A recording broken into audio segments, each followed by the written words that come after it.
بسم اللہ الرحمن الرحیم۔ السلام علیکم ناظرین، پروگرام مقابلے میں میرے اور عامر متین صاحب کی طرف سے تمام دیکھنے والوں کو خوش آمدید کہیں گے۔ ناظرین، لیفٹیننٹ جنرل ریٹائرڈ فیض حمید کو باضابطہ طور پہ چارج شیٹ کر دیا گیا ہے۔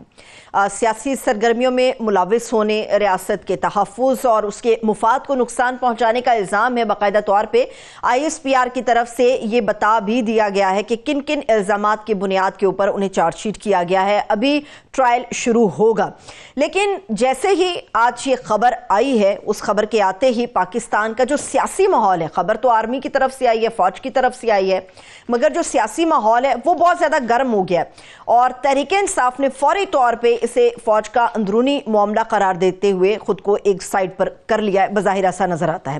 ہونا تو یہ چاہیے تھا کہ کچھ آج نیشنل اسمبلی کا اجلاس ہوا، فریقین آپس میں بیٹھتے، کچھ بات کرتے، کچھ سیاسی درجہ حرارت کو نیچے لانے کی کوشش کرتے، مگر جو نیشنل اسمبلی کا اجلاس ہوا اس نے پاکستان کے اندر پہلے سے موجود سیاسی درجہ حرارت کو مزید بڑھا دیا، تلخی اور بھی بڑھ گئی۔ مگر اب یہ سوالات باقی ہیں کہ اس پورے ایشوز کے بعد، اس پوری بڑی خبر کے بعد، یہ معاملات کے بعد اب کیا مستقبل ہے تحریک انصاف کا، یا پھر عمران خان صاحب کا کیا مستقبل ہے۔ دوسری بات یہ ہے کہ مذاکرات کی بات PTI کر رہی ہے، کیا حکومت مذاکرات پہ راضی ہوگی، مگر یہ بھی دیکھنا ہے کہ حکومت جو ہے وہ غیر مشروط مذاکرات کرنے پر آمادہ ہوگی، یا تحریک انصاف کی طرح اپنے بھی مطالبات کی ایک چٹ لکھ کر سامنے رکھ دے گی کہ انہی مطالبات کو سامنے رکھتے ہوئے جو ہے حکومت کی طرف سے مذاکرات کیے جائیں گے۔ بیش بہا ایسے پہلو ہیں جن کے اوپر آج کے اس پروگرام مقابل میں ہم بات کرنے جا رہے ہیں۔ عامر صاحب، مجھے یہ بتائیے، خالصتاً مجھے کہنا چاہیے ایک آرمی کا معاملہ، آرمی ایکٹ کے تحت اس کی کارروائی آگے بڑھی، ان کو چارج شیٹ کر دیا گیا، مگر یہ سیاسی درجہ حرارت کیوں ایک دم بہت زیادہ بڑھ گیا؟ کیا اس کے سیاسی اثرات ہوتے ہوئے آپ دیکھ رہے ہیں، اور کیوں ہوں گے؟ جی، یہ ایک ظاہر ایک ڈیولپمنٹ تھی، مگر یہ اتنا سرپرائزنگ نہیں تھا۔ یہ کافی عرصہ ہو گیا ہے اس سے یہ سلسلہ چل رہا تھا، اور انتظار کیا جا رہا تھا کہ اس کا کب ہوتا ہے۔ تو ابھی فی الحال ہوا یہ ہے کہ انہوں نے اپنا بیسیکلی چلان مکمل کر لیا، کورٹ آف انکوائری کر کے چلان مکمل کر کے تو یہ فرد جرم عائد کر دیا ہے۔ اس کے بعد یہ ہے تقریباً میرا خیال ہے اب ڈے ٹو ڈے ہیئرنگ کر کے ان کو بھی موقع دیے گا اپنا وکیل صفائی رکھنے کا، تو اس کا فیصلہ ہو جائے گا۔ تو یہ جو فیلڈ کورٹ مارشل ہے اس میں اور بھی 4 ممبران ہیں، تو باقی چارجز کا پہلے ہی اندازہ تھا۔ چارجز جو ہیں اس میں ان کو سیاسی معاملات میں ملوث ہونے کا، اب سیکرٹ ایکٹ کی وائلیشن کا، ریاست کے مفاد کے خلاف، اور اپنے مس یوز آف اتھارٹی اور government sources and causing wrongful loss to a person, یہ پہلے ہی جو تھے الزامات تھے۔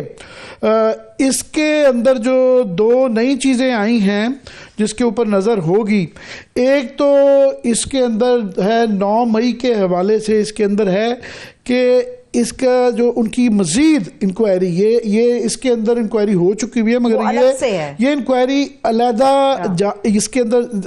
اس انکوائری کے اندر سے وہ یہ بتایا جا رہا ہے کہ leading up to multiple incidents including but not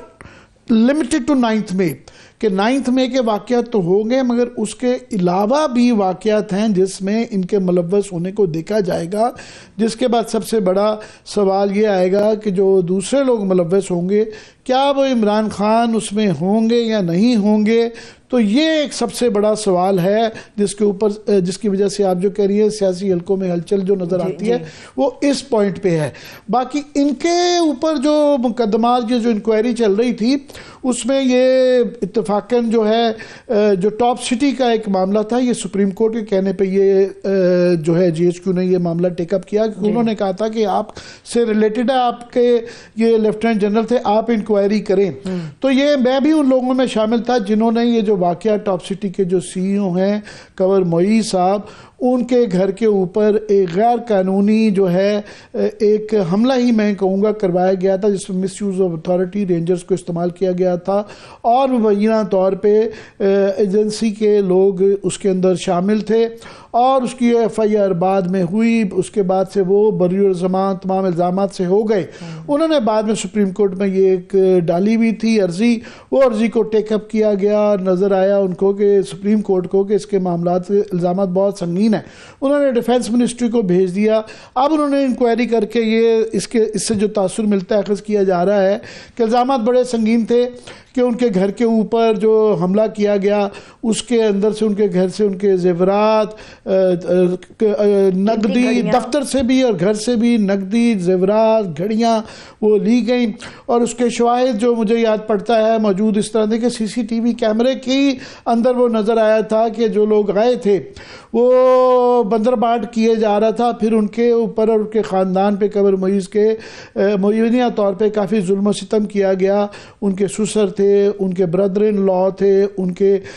ساتھی تھے، ان کے ایسوسیٹس تھے، اور بہت زیادہ تشدد بھی ان کے اوپر کیا گیا، اور پریشر یہ ڈالا جا رہا تھا کہ وہ اپنی ہاؤسنگ سوسائٹی مبینہ طور پہ ان کے کسی رشتہ دار کے نام پہ کر دے. ان سے کروایا جا رہا تھا. بعد میں پھر معافی تلافی کی کوشش کی گئی کہ آپ کو ٹھیک ہے، ایک صلح نامہ بھی ہو گیا. انہوں نے کہا یہ آپ کا 400 تولہ سونا ان کی پٹیشن کے مطابق وہ واپس نہیں کریں گے تو ہم باقی چیزیں واپس ہو جائیں گی، مگر آپ اس کے اوپر سو نہ کریں.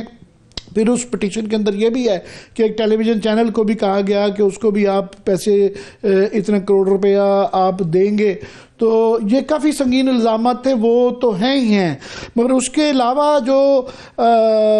9 مئی سے ریلیٹڈ کہ انہوں نے سیاسی معاملات میں انٹرفیرنس کس حد تک یہ اس کی وہ ہے، وہ کیونکہ ابھی 9 مئی کے اپنے الزامات جو ہیں ابھی وہ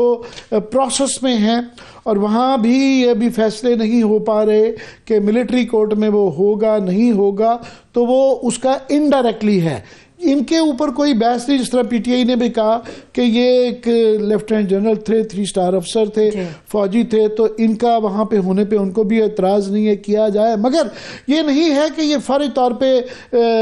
یہاں سے تو ڈے ٹو ڈے بیسس ہوگا، فیلڈ کورٹ مارشل سے تو بڑی شاید جلدی اس کا فیصلہ آ جائے، مگر اس کے بعد ان کی ہائی کورٹ میں اور سپریم کورٹ میں ان کے پاس اپیل کا بھی ایک اختیار ہے. تو وہ دیکھیں گے کہ کس سپیڈ کے ساتھ وہاں پہ جاتا ہے، یہ کیا فیصلہ آتا ہے کیا نہیں ہوتا، اس میں مزید کیا شواہد آتے ہیں اور کس کس کو ملوث اس کے اندر کیا جاتا ہے. ٹھیک ہے، بالکل صحیح بات ہے. لیکن عامر صاحب، کم و بیش جن الزامات کا سامنا اس وقت لیفٹیننٹ جنرل ریٹائرڈ فیض حمید صاحب کو ہے،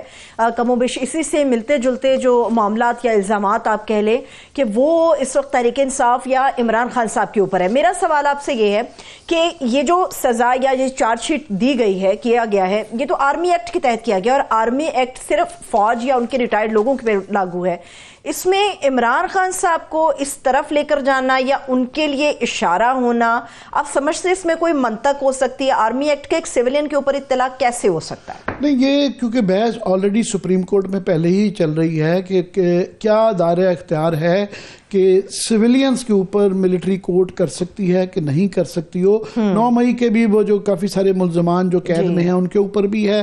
اور یہ عمران خان کے حوالے سے بھی سوال آتا ہے. تو یہ تو ان کا جو فیلڈ کورٹ مارشل ہے اس کے اندر تو کوئی بہام نہیں ہے. اب وہ شواہد جب آئیں گے تو پھر فیصلہ کریں گے، مگر میں یہ ضرور کہوں گا اس کے اندر کچھ چیزیں نہیں ہیں، کچھ پرانی ہیں، مگر یہ اس لحاظ سے بہت اہم ہے کہ یہ بہرحال آئی ایس آئی کے نہ صرف کہ یہ ڈی جی تھے، بہت با اختیار تھے اور بہت زیادہ طاقتور تھے. تو اس طرح کے آدمی کو جب اس طرح کی انڈائٹمنٹ کی جاتی ہے فرد جرم، تو اس کے بعد سے یہ ایک مثال بن جاتی ہے. گو کہ ماضی میں یہ ہوتا رہا کہ یہ کئی دہائیوں سے کئی دفعہ لوگ آرمی چیف ہوئے، اسلم بیگ صاحب کو 2 دفعہ انڈائٹ کیا گیا، جو بعد میں پھر مشرف کو کیا گیا، پھر انسٹیٹیوشن نے ان کو بچا لیا. تو ایک لحاظ سے یہ بڑی اچھی مثال ہوگی. میں تو سمجھتا ہوں کہ اگر یہ اپنے پایہ تکمیل تک پہنچتے ہیں، وہ دیکھیں گے.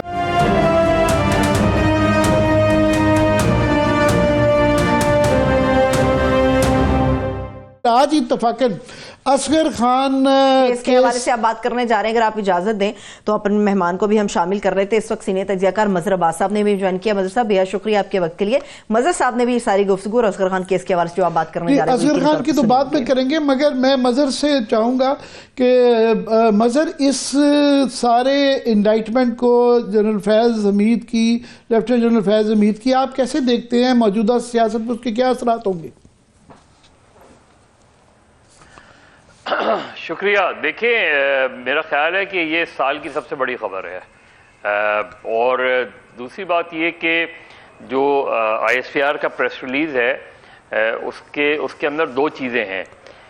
ایک 9 مئی کے حوالے سے انہوں نے کہا کہ اس کی تفتیش ابھی ہو رہی ہے، یعنی ابھی اس میں ان کو چارج فریم نہیں کیا گیا 9 مئی میں. اب 9 مئی کا اگر ان پہ چارج فریم ہوتا ہے اور 9 مئی کے حوالے سے ان کے پاس اتنے شواہد آ جاتے ہیں. ظاہر ہے اگر پریس ریلیز میں اس کا ذکر ہے تو اس کا مطلب ہے آلریڈی کافی شواہد انہوں نے اکٹھا کیے ہوں گے, اور وہ آتے ہیں تو وہ پی ٹی آئی اور عمران خان کے لیے اچھی خبر نہیں ہوگی. جہاں تک جنرل فیض کا فیلڈ کورٹ مارشل کا معاملہ ہے, آفیشل سیکرٹ ایکٹ اور آرمی ایکٹ دونوں ان پر لاگو کیے گئے ہیں, اور اس میں ان کو 14 سال سے کیپٹل پنشمنٹ تک ہو سکتی ہے اگر ہم قانون کے حساب سے دیکھیں. اور یہ دونوں ایکٹ جو ہیں یہ بہت سیویئر ہیں, اور ظاہر ہے جب یہ آلریڈی اناؤنس کیا گیا ہے کہ ان کو چارج شیٹ کی جائے گی, چارج شیٹ کر دی گئی ہے اس کیس میں, تو اس ٹرائل میں ظاہر ہے ملٹری کورٹ کے ٹرائل میں بہت لمبا عرصہ نہیں کھینچتا ملٹری کورٹ کا ٹرائل, خاص طور پہ جب آپ اعلان کر دیں. Already I S P R نے اعلان کر دیا ہے, گو کہ مجھے یہ تھوڑا سا ان یوزول لگا, کیونکہ نارملی ہوتا یہ ہے کہ وہ پورے ٹرائل کا وہ عام طور پہ آئی ایس پی آر کی طرف سے اگر کسی سینئر آرمی آفیسر کا ٹرائل ہوتا ہے یا ہوتا ہے تو ان کی کنوکشن وہ بتا دیتے ہیں کہ یہ ان پہ ٹرائل ہوا تھا اور یہ الزام ثابت ہوا اور ان کو اتنے سال سزا ہو گئی. وہ یہاں یہ بتایا گیا ہے کہ ان کو چارج شیٹ کر دیا گیا ہے اس کیس میں. شروع میں جب گرفتار کیا گیا تھا اس وقت تو صرف ایک ٹاپ سٹی والا جو مسئلہ تھا اس کے حوالے سے بات آئی تھی اس میں, لیکن اب جو آج کا جو پریس ریلیز ہے یہ بہت اس میں بڑی سنجیدگی نظر آتی ہے. اور اگر یہ ٹرائل ہوتا ہے اور ظاہر ہے اس پہ نظر آ رہا ہے کہ ٹرائل ہوگا, لیکن اگر کنوکشن ہوتی ہے تو غالباً if I am not wrong کہ یہ پہلے کوئی ڈی جی آئی ایس آئی ہوں گے جن کی کنوکشن ہوگی. اور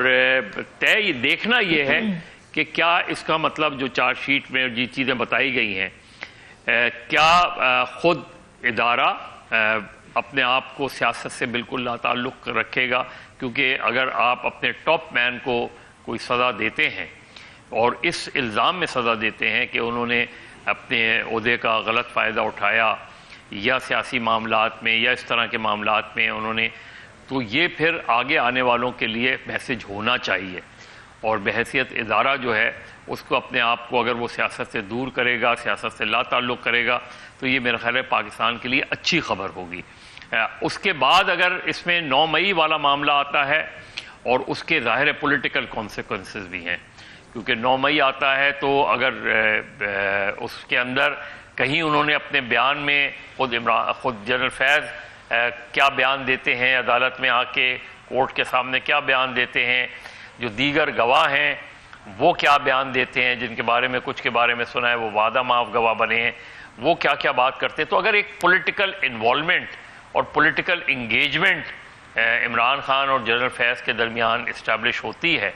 تو میرا خیال ہے عمران خان صاحب کے لیے خاصی مشکلات بڑھ جائیں گی. یہ جو سوال تھا کہ کیا سیاسی سیل آئی ایس آئی میں تھا یا نہیں, تو آج اس کی بازگشت 34 سال بعد سپریم کورٹ میں بھی ابھی بھی نہیں کلیئر, کہ آج جو ہے آئینی بینچ نے یہ پوچھا تو انہوں نے کہا ہمارا وہ سیل نہیں رہا, تو انہوں نے کہا کہ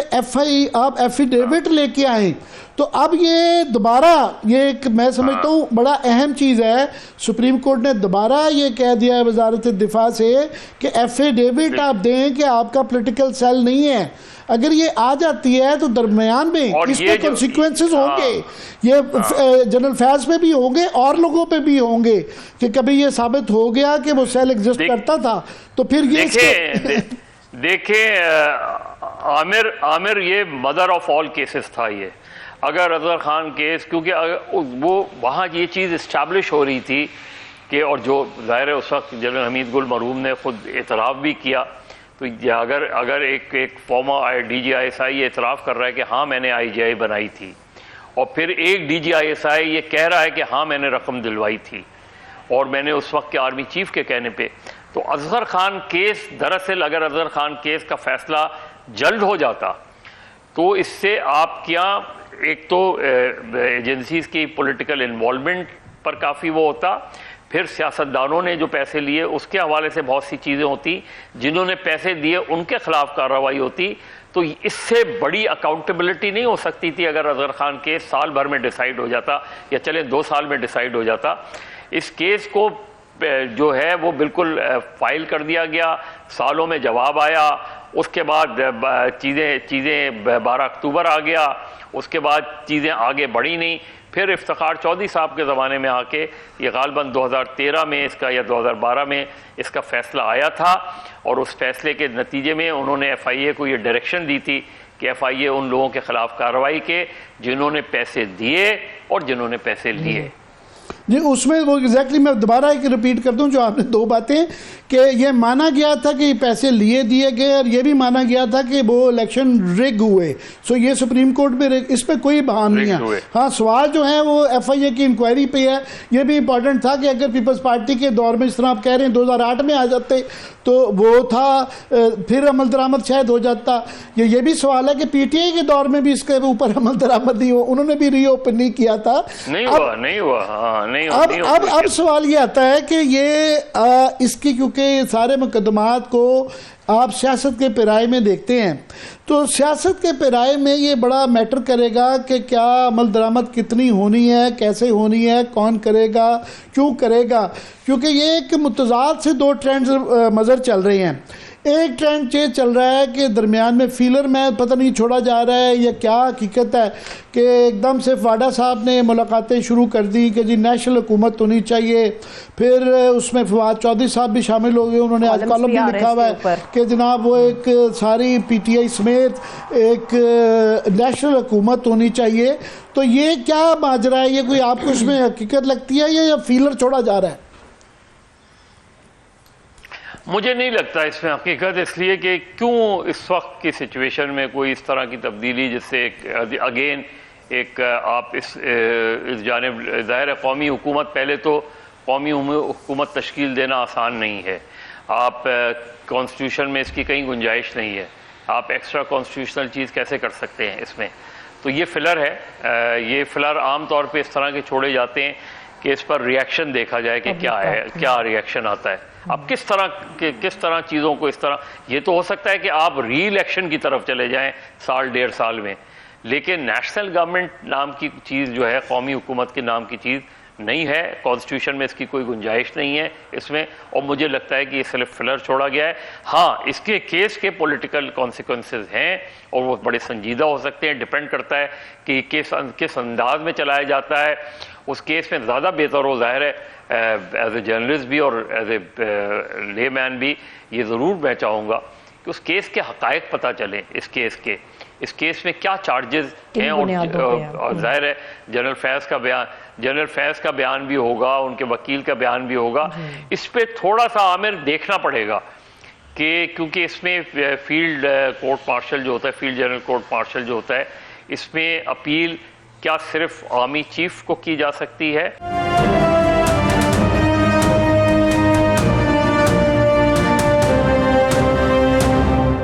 میری جو انڈرسٹینڈنگ ہے کہ اگر ان کے خلاف فیصلہ آ جاتا ہے تو پہلی اپیل ان کی آرمی چیف کے پاس ہوگی، اس کے بعد ان کے پاس یہ بھی ایک دو صورتیں دستیاب ہیں، ہائی کورٹ اور پھر اس کے بعد سپریم کورٹ میں بھی وہ اپیل جائیں گے، مگر پہلی اپیل جو ہے وہ آرمی چیف کے پاس ہی ہوگی۔ آپ صحیح فرما رہے ہیں، مگر یہ اگین جو ہے یہ اس کی ٹائمنگ بڑی امپورٹنٹ ہوگی کہ یہ اس بات سے یہ بات چیت کے کہ جو فیلر چھوڑا گیا ہے اس میں یہ بھی کہا گیا ہے کہ جی وہ پھر ایک پتہ نہیں ٹرک کی بتی ہے یا اصلی آفر ہے کہ 1-2 سال میں یا کچھ عرصے بعد الیکشن ہوگا، کچھ رہائیاں بھی ہو جائیں گی۔ مگر پی ٹی آئی کے لیے میرا سوال آپ سے یہ ہے، کیا پی ٹی آئی کا حکومت کسی قسم کی، وہ آپ صحیح کہہ رہے ہیں کہ آئینی طور پہ تو نہیں ہے، مگر اگر ساری پارٹیاں مل کے آپس میں گورنمنٹ بنا لیں تو وہ کر سکتی ہیں آئین کے مطابق، مگر پی ٹی آئی کے لیے ایک سیاسی موت نہیں ہوگی کسی قسم کی اتنی سارا کچھ ہونے کے بعد اگر وہ کسی حکومت کا حصہ بنتے ہیں جس کے اندر پیپلز پارٹی بھی اور نون لیگ بھی ہے؟ دیکھیں پی ٹی آئی نے اپنی پچھلے 1-1.5 سال میں جس طرح اپنی تحریک کو چلایا ہے، وہ تحریک کہیں سے نظر نہیں آتی۔ ایک تو پی ٹی آئی نے نہ جانے کیوں سولو فلائٹ پہ گئے، پی ٹی آئی بات سب سے کرتے تھے، اتحاد بھی بنا لیا، لیکن ان کے جتنے بھی پروگرامز نظر آئے وہ سولو فلائٹ نظر آئے، یعنی کسی کوئی جوائنٹ ایکشن کمیٹی نہیں بنائی۔ تحریکیں صرف آپ سولو فلائٹ پہ، پاکستان میں کبھی بھی تحریک نہیں چلتی سولو فلائٹ پہ، ہمیشہ آپ ایک اتحاد بناتے ہیں اور آپ کے ساتھ ہیں لوگ تھے آپ کے ساتھ، اتحادی تھے، اچکزئی تھے، اختر مینگل تھے، مولانا فضل الرحمان سے بھی آپ کی پھر لیٹلی گفتگو شروع ہوئی اس میں، لیکن آپ نے اس کو پولیٹیکل الائنس میں تبدیل نہیں کیا. آپ اتحاد کے تحت تحریک چلاتے تو اس کا زیادہ اثر ہوتا اور اس کا پورے پاکستان میں اثر ہوتا. اب آپ نے پھر ایک سول نافرمانی کا جس چیز کا آپ کو علم ہے، یعنی 2014 میں جب کہ آپ کو اس وقت کی اسٹیبلشمنٹ کی بھی کسی نہ کسی سپورٹ حاصل تھی، اس وقت آپ نے سول نافرمانی کی بات کی تھی 2014 میں بل جلا کے، نہیں کر سکے نا. سول نافرمانی کی تحریک چلتی ہے ایسٹ پاکستان جیسے کرائسس میں. وہ جب ایک پوری جو ہے وہ قوم نکل آئی سڑکوں پہ، وہ ایک موقع ہوتا ہے جب آپ وہ کرتے ہیں. یا ایران والی جیسی سچویشن جب شاہ ایران کے خلاف وہ سچویشن ہوتی ہے، یہاں وہ سچویشن نہیں ہے. لہذا اتنی بڑی بات نہیں کرنی چاہیے. میرا خیال ہے تحریک انصاف کو اپنے اس پورے 1.5 سال میں جو انہوں نے 3 مرتبہ تو انہوں نے لانگ مارچ کی ہے، 3 سے 4 مرتبہ لانگ مارچ کیے، اور ہر مرتبہ یہ کہا جاتا تھا کہ ہم جا کے واپس نہیں آئیں گے. لیکن تو یہ جو سچویشن اور پھر ڈی چوک کا جو واقعہ ہوا اس میں، تو میرا خیال ہے تحریک انصاف کو بڑی سنجیدگی سے اور عمران خان صاحب کو سنجیدگی سے اس چیز کا جائزہ لینے کی ضرورت ہے کہ ان سے کہاں پولیٹیکل بلنڈر. مگر یہ آپ کے خیال میں یہ جو آفر وہ انہوں نے کمیٹی 5 ممبر کی بنا دی ہے کہ جی فرشتوں سے بھی اور انسانوں سے بھی بات کریں گے، مجھے وہ نہ تو انسانوں کی طرف سے تو آج نیشنل اسمبلی کے اندر سے نظر آیا کہ کوئی حکومت کوئی اس موڈ میں نہیں ہے بات چیت کے. خواجہ آصف کی تقریر میں سن رہا تھا اور باقی اشخاص کی بھی. کیا فرشتوں کی طرف سے جس طرح واڈا صاحب کی طرف سے یا فواد چودھری جو آفر کر رہے ہیں، یہ کوئی سیریس آفر ہے کہ وہ ان کو یہ امید دلائی گئی ہے کہ اس کا چانس ہے، یا یہ فیلر ہی ہے؟ دیکھیں فرشتوں کی طرف سے تو جو چیز آئی ہے وہ آج آ گئی ہے. اب اس میں ایک تھوڑا سا باریک لائن جو میں سوچ رہا تھا وہ یہ کہ انہوں نے 9 مئی کے حوالے سے یہ کہا کہ اس کی تفتیش ابھی جاری ہے، اور یہ پی ٹی آئی اس کو اپنے لیے ایک اشارہ بھی سمجھ سکتی ہے. اور میرا خیال یہ ہے کہ وہ اب بھی یہ چاہتے ہیں کہ اگر پی ٹی آئی 9 مئی کے واقعے پہ معافی مانگ لے تو شاید چیزیں کچھ نہ کچھ آگے بڑھیں. لیکن نوئنگ عمران خان مجھے لگتا نہیں ہے اس طرح کی کوئی چیز. سر معافی مانگنا تو پھر دو ہی چیزیں قبول ہوتی کرنے کے مترادف ہی ہے. مظہر صاحب معافی مانگنا تو پھر قبول کرنے کے مترادف ہے، وہ کرنا نہیں چاہ رہے. وہی میں کہہ رہا ہوں کہ دیکھیں دو ہی چیزیں ہیں. ایک تو پی ٹی آئی کو یہ جو جیسے ابھی ایک فائنل کال، پھر ایک سول نافرمانی. تحریک انصاف اور عمران خان سنجیدگی سے سوچے کہ تحریک چلائی کیسے جاتی ہے، موومنٹ چلتی کیسے ہے، پولیٹیکل موومنٹ بلڈ کیسے کی جاتی ہے. پولیٹیکل موومنٹ ایک دم آپ ایک فائنل کال نہیں دے دیتے، آپ ایک مومنٹم بناتے ہیں. آپ دیکھیں نا سوائے اسلام آباد کے اور باقی شہروں میں خاموشی نظر آتی ہے آپ کو. تو تحریکیں جو بلڈ کی جاتی اس میں پبلک ڈیمانڈز شامل کی جاتی ہیں، اس میں مہنگائی کا عنصر وہ ہوتا ہے اور بے شمار ڈیمانڈز ہوتی ہیں. اس میں آپ ہیومن رائٹس آپ دیکھیں نا کہ 26ویں آئینی ترمیم ہو گئی، کیا ہوا لائرز موومنٹ؟ کدھر گئی لائرز موومنٹ؟ کہاں گئے حامد خان ان کی تحریک؟ تو کوئی اس کا بہت اچھا ہوا کہ اس کے بعد سپریم کورٹ والی بار ایسوسیشن کے اندر فیصلہ آ گیا کہ زیادہ تر وکیل جو ہیں اس کے حق میں ہیں. اس کے بعد یہ ہوا کہ چیف جسٹس صاحب جو ہیں وہ کوئی اس طرح کی اشارے نہیں دے رہے کہ وہ کوئی عمل درآمد کرانے کے لیے مخصوص نشستوں کے یا 26ویں آئینی ترمیم کو فل کورٹ کروانے میں انٹرسٹڈ ہے. وہ گوادر کی جیل چیک کرنے چلے گئے ہیں، اڈیالہ کی انہوں نے نہیں چیک کی ہے. تو یہ اشارے تو آ رہے ہیں کلیئرلی کہ کوئی وہ نہیں ہے. بس سوال یہ ہے میرا کہ یہ بالکل تحریک انصاف کے لیے جو آپ نے باتیں کی ہیں ان کے اوپر سوچ بچار کرنا چاہیے، مگر دوسری طرف سے بھی یہ ایک بڑا لمپن جو ہم لفظ استعمال کرتے تھے اپنی پروگریسو تحریک میں کہ جو مادر پدر آزاد بغیر سمجھدار تجربہ کار لیڈرشپ کے یہ 26 نومبر کو ہم ایک بہت خوفناک سچویشن سے میں سمجھتا ہوں بچے نہیں ہیں، ابھی اس کے بیچ میں ہی ہیں کہ وہ گولی چلی اور لاشیں گری. تو یہ دوبارہ کوئی اس طرح کی سچویشن بھی آتی ہے تو سب کے لیے سوچنے کے مواقع ہیں نا اس کے لیے. دیکھیں صرف 26 نومبر نہیں، کل اور آج کراچی میں کیا ہوا؟ کل اور آج آج انٹرنیشنل ہیومن رائٹس ڈے تھا، اور کراچی میں آپ نے ڈسٹرکٹ ساؤتھ میں اور دفعہ 144 لگا دی، کیونکہ ایک human rights commission of Pakistan کا سیمینار ہونا تھا، اس میں بہت سے بلوچ جو ہے وہ ایکٹیوسٹ کو آنا تھا، اس میں پریس کلب کے ارد گرد آپ نے پولیس ناکے لگا دیے، اس نے کل رات جو ہے وہ آپ نے 90 اور جنا گراؤنڈ کے قریب MQM لندن کے لوگ جو ہے وہ کوئی ایکٹیویٹی کرنے والے تھے، وہاں آپ نے 30-40 لوگوں کو گرفتار کر لیا، اس میں وہاں بھی دفعہ 144 لگا دی، اس میں بالکل اسی طرح ڈی چوک پہ آپ نے آرٹیکل 245 وہ اب چیز یہ کہ جو ڈی چوک میں ہوا اس کی انفارچونیٹلی مجھے لگتا ہے کہ خود جرنلسٹوں نے، کسی جرنلسٹ میں ہو سکتا ہے میں غلط ہوں لیکن مجھے نہیں لگتا کہ کسی جرنلسٹ نے اس کے اوپر ڈی چوک کے اوپر کوئی تھورو انویسٹیگیٹو رپورٹ سامنے کوئی لے کر آیا۔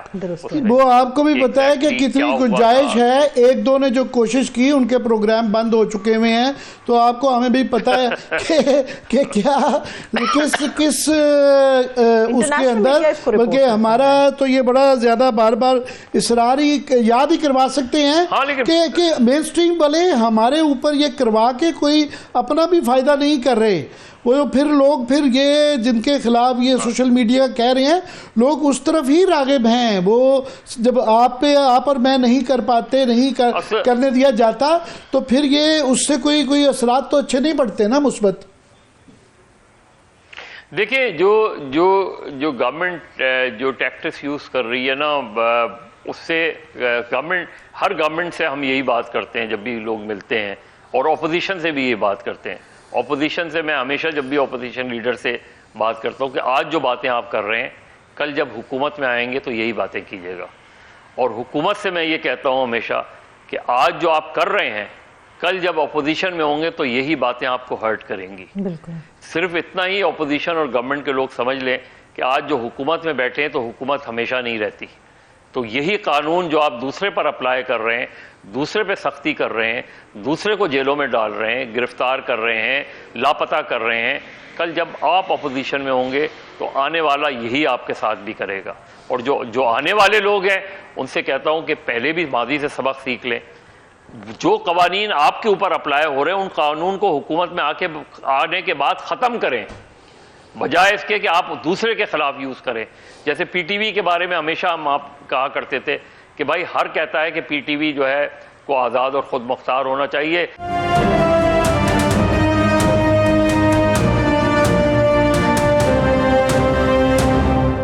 آپ جو کراچی کا ذکر کر رہے ہیں پیپلز پارٹی کی گورنمنٹ ہے، اور یہ تمام جو یہاں پہ 2-2.5 سال میں ہوا اس کے اندر پیپلز پارٹی شامل رہی ہے، اور صحیح آپ کہہ رہے ہیں کہ یہاں کا ہم اسلام آباد کی بات کر رہے ہیں، کے پی کے اندر جو صورتحال ہے بلوچستان میں، ہم یہ ایک چھوٹی سی خبر کے طور پہ غور کر دیتے ہیں، روز شہداء کی لاشیں گر رہی ہیں، معاملات خراب ہیں، مگر یہ جس طرح آج FIA سوشل میڈیا کو ٹھیک ہے جو غلطی کر رہا ہے پکڑیں، مگر اصغر خان کا جو آپ ذکر کر رہے تھے جب شوٹ کرتا ہے تو FIA کو روک دیا جاتا ہے کہ یہ اس کے اوپر آپ نے کوئی کارروائی نہیں کرنی، اور جب FIA کو شوٹ کرتا ہے تو پکڑائی شروع کر دیتے ہیں۔ یہی حالت نیب کی ہے، وہ نیب کے چیف فرما رہے تھے کہ جناب ہم نے کمال کر دیا، وہ یہ بھی کہہ رہے تھے 12 لاکھ لوگ چلے گئے، پیسے کیسے گئے یہ ہم نے دیکھنا ہے۔ نہیں اب یہ دیکھیں نا کہ کتنا مذاقہ خیز رپورٹ تھی بشیر میمن صاحب کی۔ بھائی آپ کے پاس کیا یہ قانون نہیں ہے کہ آپ باہر سے پکڑ کے لے آئیں لوگوں کے پاس؟ آپ انٹرپول نہیں ہے آپ انٹرپول سے رابطہ کرتے، لے کر آتے اصغر خان کیس میں جن لوگوں نے پیسے دیے ان کو پکڑ کے لاتے، ان سے تو جو لوگ یہاں تھے نواز شریف صاحب اس وقت پرائم منسٹر تھے تو وہ ان سے FIA چیف بیچارے یا بشیر میمن پہ ڈال رہے ہیں، کافی انہوں نے حوصلہ مند انویسٹیگیشنیں کی ہوئی ہیں، مگر کون سب سے بڑی بات عامر، سب سے بڑی بات کہ ماشاءاللہ اسلم بیگ صاحب حیات ہیں۔ اسلم بیگ صاحب اب تو وقت ہے کہ اسلم بیگ صاحب بتائیں کہ اصغر خان کیس کیا تھا، اب تو وقت ہے کہ اسلم بیگ صاحب بتائیں کہ مہران بینک کیا تھا اور مہران بینک کیوں قائم کیا گیا تھا۔ اور یہی تو ٹائم ہوتا ہے. اسلم بیگ صاحب کو جب بلایا گیا تھا وہ آپ کو یاد ہے کہ وہ 85 اسمبلی کا جو انہوں نے کہا تھا کہ یہ اپنی طرف سے ان کی اوقات کیا ہے کہ یہ ریسٹور کرنے جا رہی تھی عدالتیں, تو میں نے بھیجا تھا ایک بندہ جو کہ وسیم سجاد تھے غالباً کہ ان کو ذرا ان کی اوقات بتاؤ, اور وہ بھی ہمارے سامنے ہے. بس سچ میں یہ کریڈٹ ویسے یہ شاید انہوں نے کچھ عرصے بعد 2 منٹ ہے ابھی بریک میں دورانی صاحب کو جو ہے جنرل دورانی کو ضرور کریڈٹ اسد دورانی کو دیتا ہوں کہ انہوں نے نہ صرف کہ وہ ایفیڈیوٹ دی, اس پہ کھڑے بھی رہے اور یہ بھی کہا میں نے کسی پریشر میں نہیں دیا, میں یہ اخلاقی طور پہ سمجھتا ہوں کہ یہ غلط تھا اور میرے سے یہ میرے تھرو سرزد ہوا اور اس پہ عمل درآمد کرنا چاہیے. یہ کریڈٹ ان کا ہے. Last words. بالکل ہے اور وہ آج تک اسٹینڈ کرتے ہیں اس کے اوپر, ورنہ کوئی ان کو غلط ثابت کر دے. ایک آدمی اگر آن اوتھ یہ کہہ رہا ہے, ایفیڈیوٹ مینز کہ آن اوتھ یہ بات کر رہے ہیں, تو اگر آن اوتھ بات کرتے ہیں تو اگر یہ غلط ہے تو ان کو سزا ملنی چاہیے, اور صحیح ہے تو جنہوں نے یہ سارے جرم کیے ان کو سزا ملنی چاہیے. کسی کو کہیں تو کسی اس کیس کو منطقی انجام تک تو پہنچانا چاہیے. بھائی یہی اسٹوری آف پاکستان کہ جس کے پاس اختیار ہوتا ہے جو اس طرح ہوتا ہے تو اس کی وجہ سے وہ اپنے اداروں کو اپنے اس کے مطابق اپنے حالات کے مطابق استعمال کرتا ہے اور وہ حالات بدلتے رہتے ہیں. اب دیکھتے ہیں کہ نیکسٹ ٹائم حالات کدھر جاتے ہیں اور کیسے بدلتے ہیں اور کیا ہوتا ہے. بہت بہت شکریہ مظہر آپ کا. تھینک یو سو مچ. مظہر عباس صاحب ہمارے ساتھ موجود تھے. عامر صاحب, یہ جن شہروں میں پاکستان کے شہروں میں وہ تمام بڑے شہر ہیں, اس میں لاہور ہے, کراچی ہے, فیصل آباد, ملتان, حیدرآباد اور قصور ہے. اور یہ بھی مجھے بتانے دیجئے کہ بہت سارے ملز ابھی ایسی ہیں جنہوں نے اس خبر کے بعد, اس معاملے کے بعد کچھ تو اپنے جو انہوں نے پوائنٹس ہیں یا آپ کہہ دیں کہ ان میں سے جزوی طور پہ کام بند کر دیا ہے, اور کچھ ملز نے تو مکمل طور پہ کام بند کر دیا. یہ حالات اس وقت ابھی جو جزوی ہیں اس معاملے کو سدباب کرنا چاہیے. یہ میری درخواست ہوگی خاص طور پہ مریم بی بی بھی چیف سیکرٹری کو چھوڑ جائیں پیچھے اور فوراً واپس آئیں, کیونکہ یہ جو پنجاب بہرحال ایک زراعتی صوبہ ہے اور یہ زیادہ تر جو اس کے اندر شہر ہیں, فیصل آباد جو ہے ہمارا مینچسٹر ہے, اور یہ لاہور, ملتان جو ہے, کراچی, قصور, حیدرآباد وغیرہ بھی ہیں. مگر یہ اس کے کانسیکوینس ہے پنجاب کی بے روزگاری پہ, اور یہ کپاس کی فصل 5.5 بلین بیلز کا جننگ والے بتا رہے ہیں کہ آئیے 8.5 کا شاید غالباً ٹارگٹ تھا. 3 ملین بیلز کی کمی آ رہی ہے. اس کے لیے یہ جو ہم ریمیٹنسز شکر کریں آ گئے ہیں, شکر کریں کہ کچھ 1-2 اچھے فگرز بھی چیزوں کے ہیں. مگر یہ جو روم ٹو منوور تھا جس کے اندر آپ نے دوبارہ آئی ایم ایف سے مارچ میں جانا ہے, انہوں نے جزوی طور پہ آپ کو بھی پروویژنل سر ہلایا ہے, نوٹ دی ہے. ابھی آپ کی نہ اگر یہ نہیں آئیں گے, انڈسٹری نہیں چلے گی تو ٹیکسز بھی آپ دیکھیں آپ کے کام ہوں گے. پہلے ہی 341 ارب روپے کا ٹیکسز کی شارٹ فال آ چکی بھی ہے, تو اس کو پورا کرنے کے لیے ایک تو مزید ٹیکس لگانے پڑیں گے. جب ٹیکس لگائیں گے اور وہ بھی امپورٹس پہ زیادہ تر, تو وہ پھر اس کا گین کاسٹ آف پروڈکشن جو ہے بڑھ جاتی ہے اور کارخانوں کے لیے یہ فیزیبل نہیں رہتا, پہلے ہی بند ہو رہے ہیں. سو یہ ایک ویشس سائیکل ہے جو ہر چیز دوسرے سے جڑی ہوئی ہے, اور اس کے لیے کسی نہ کسی کو, حکومتوں کو, صوبوں کو, وفاق کو مل کے بیٹھ کے ان مسئلوں پہ غور کرنا ہے, بجائے اس کے بعد جب یہ لڑائیاں آتی ہیں کہ سول نافرمانی ہونے جا رہی ہے اور جی فلانے کو بھی ٹانگ دیا, فلانے کو بھی ٹانگ دیا. آج پارلیمنٹ جو ہے وہ جو ایک دوسرے کے دستے گربان تھے اور جس طرح کی ایک دوسرے کے لیے جا رہی, اور بھائی یہ تانے دینا کہ کتنے آپ اس کی جوڈیشل انکوائری, میں سمجھتا ہوں یہ صرف اپوزیشن کی ڈیمانڈ نہیں ہے, اس کا حل ہی یہی ہے. خواجہ آصف یہ بجائے بتانے کے کہ جی ایوب خان اور پتہ نہیں کیا جا رہے, الحمدللہ یہ بھول جاتے ہیں. ضیاء الحق کا چیپٹر جو ہے نا, خواجہ آصف صاحب بھی بھول جاتے ہیں, نون لیگ والے بھی بھول جاتے ہیں. تو وہ ہر ایک کے پاس ایک دوسرے کو دینے کا الزام ہے, کوئی نہ کہیں نہ کہیں سبھی کے گریبان میں اس طرح کی چیزیں نکل آئیں گی. آپ بیٹھیں, ایک تو اس کی انکوائری کروا لیں, جوڈیشل انکوائری کروا لیں. بالکل گورنمنٹ اگر وہ کہتے ہیں کہ جناب ان کے لوگ نہیں ہیں, ان کے ساتھ نہیں ہیں, سارا نہیں ہے, تو پھر کل الیکشن کروا لیں, انکوائری کروا لیں. تو یہ جو تانے دینا کہ جناب نہیں ان کی کوئی وہ نہیں رہی ہے تو اتنا ڈر خوف کس بات کا ہے، مگر ڈرنا چاہیے. میں سمجھتا ہوں کہ اسی لیے یہ باقی چیزوں کو چھوڑے، یہ آپ یہ کپاس کی فصل اور مینوفیکچرنگ کے جو 2 بڑے فگرز آ رہے ہیں آپ کے، یہ بہت خطرناک ہے. ساتھ میں رائس کا میں ایڈ کر دوں کہ پچھلے سال ہم بچے تھے چاولوں کی وجہ سے، اس دفعہ انڈیا نے، وہ بھی صرف انڈیا کی وجہ سے انڈیا بچے کے تھے. نے نان باسمتی اپنا ایکسپورٹ جو تھی وہ بین تھا، وہ ختم ہو گیا ہے. پھر کموڈیٹیز جو ہے لاسٹ کل اس پہ تفصیل بات کریں گے اگر آپ کے پاس ایک آدھا منٹ ہو. بالکل، میرے پاس ایک لاسٹ منٹ ابھی ہے. لاسٹ منٹ یہ ہے کہ ایک اور بہت خوفناک جو آئندہ کرائسس آنے والا ہے جس کے اوپر بات چیت کی ضرورت ہے کہ حکومت کی طرف سے یہ باور کرایا جا رہا ہے کہ سپورٹ پرائس وہ کپاس کی اور گندم اور گنے کی نہیں دے گی، گندم اور گنے کی. تو ایک ڈیمانڈ کی جاتی تھی اس کو ری ریگولیٹ کر دیں، مگر کیا بالکل ہی ایک چیز سے دوسرے پہ جمپ کرنا ہے؟ کیا وہ ماحول ہے جس کے اندر کسان کی بھی اور ملرز کی بھی تسلی ہو؟ آڑتی کا کیا رول ہے؟ گورنمنٹ کو کوئی نہ کوئی پالیسی ریگولیشن تو ہے، مگر کیا